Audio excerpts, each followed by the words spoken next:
अवधूत चिंतन श्री गुरुदेव दत्त श्री स्वामी समर्थ महाराज की जय। श्री स्वामी समर्थ जय जय स्वामी समर्थ श्री स्वामी समर्थ जय जय स्वामी समर्थ। स्वामी तू माझा आधार या आपल्या चॅनलमध्ये सर्वांचं खूप खूप मनापासून स्वागत करते। तर आज मी तुम्हाला स्वामींच्या दारात म्हणजेच स्वामींच्या मठात, केंद्रात किंवा मंदिरात गेल्यानंतर आपण स्वामींकडे काय मागावे, आपण स्वामींकडे काय मागितले पाहिजे हे आपल्याला माहीत असणे आवश्यक आहे। म्हणून आपण स्वामींकडे काय मागावे याचविषयी माहिती सांगणार आहे। तर बघा, श्री स्वामी समर्थ महाराज हे कोट्यावधी भाविकांचे श्रद्धास्थान आहेत। रोज नित्य नियमाने स्वामींच्या दर्शनासाठी जाणाऱ्या भक्तांचीही खूप जास्त संख्या आहे। दररोज कोट्यावधी घरांमध्ये स्वामींचे पूजन केले जाते। तसेच राज्यासह देश विदेशात देखील स्वामींचे मठ, मंदिरे आहेत। या मठात जाऊन आरतीला उपस्थित राहणे, स्वामींचे दर्शन घेणे, विशेष करून गुरुवारी या दिवशी स्वामींचे दर्शन घेणे, पूजन करणे, तसेच नामस्मरण, उपासना, सेवा, खास करून या दिवशी स्वामींना विशेष असा नैवेद्य दाखवणे असा अनेकांचा संकल्प असतो। बघा, स्वामींच्या मठात किंवा मंदिरात गेल्यानंतर स्वामींसमोर नतमस्तक झाल्यावर प्रत्येक जण स्वामींकडे काही ना काही मागणे मागत असतो।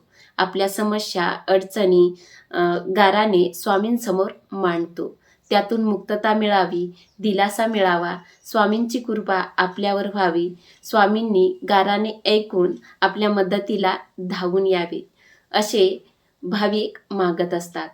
परंतु स्वामींच्या दारात गेल्यानंतर, स्वामींच्या चरणी नतमस्तक झाल्यानंतर स्वामींकडे नेमके काय मागावे हे अनेकांना कळत नाही, समजत नाही। स्वामींच्या दारात गेल्यानंतर आपण स्वामींकडे नेमके काय मागावे हे आपल्याला माहीत असणे आवश्यक आहे, हे आपल्याला कळाले पाहिजे।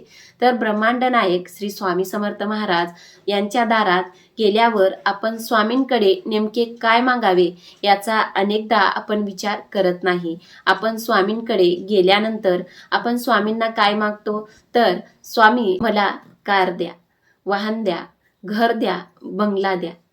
पण ही गोष्ट लक्षात ठेवा की सुख, समृद्धी, आयु, आरोग्य, संतती, संपत्ती, धन, लाभ, काम, धर्म, अर्थ, मोक्ष देणाऱ्या परमेश्वराकडे आपण काय मागतो, जो ऐश्वर्याचा अधिपती आहे, ब्रह्मांडाचा नायक आहे। या नायकाच्या दारात जाऊन आपण काय मागावे हे आपल्याला कळाले पाहिजे। तर स्वामींच्या दारात गेल्यावर स्वामींकडे नेमके काय मागावे, तर स्वामींकडे खरेच काही मागायचे असेल तर स्वामींना म्हणा, स्वामी मला सुख द्या। सुख मागितले की त्यात सगळे आले। सुख मागत असताना परमेश्वराला सांगा की असे सुख दे की त्या सुखात सदैव आमच्या सोबत असतील। परमेश्वर आपला गुरु आपल्या सोबत असेल तर दुःखाच्या काट्यावरून चालून मनुष्य सुखाच्या पर्वतापर्यंत पोहोचू शकतो। ही गोष्ट लक्षात ठेवावी। स्वामी सदैव आपली पाठराखण करत असतात। स्वामी पाठराखण करत असताना स्वामींना म्हणा, स्वामी सदैव माझ्या सोबत राहा। मग बघा, स्वामी आपल्या सदैव सोबत राहतील। स्वामींची कृपादृष्टी आपल्यावर राहील, स्वामींचा आशीर्वाद आपल्यावर राहील। बघा, जेव्हा आपण एखाद्या दुःखात, संकटात, अडचणीत असतो आणि तेव्हा आपण जर स्वामींना अगदी मनापासून हाक मारली तर स्वामी नक्कीच त्या आपल्या हाकेला धावून येत असतात आणि आपल्याला त्या दुःखातून, संकटातून, अडचणीतून बाहेर काढत असतात। स्वामीच आपल्याला मार्ग दाखवत असतात। स्वामी आपले सदैव रक्षण करत असतात। तर स्वामींच्या दारात गेल्यानंतर स्वामींकडे नेमके काय मागावे याबद्दल आपण माहिती जाणून घेतली आहे।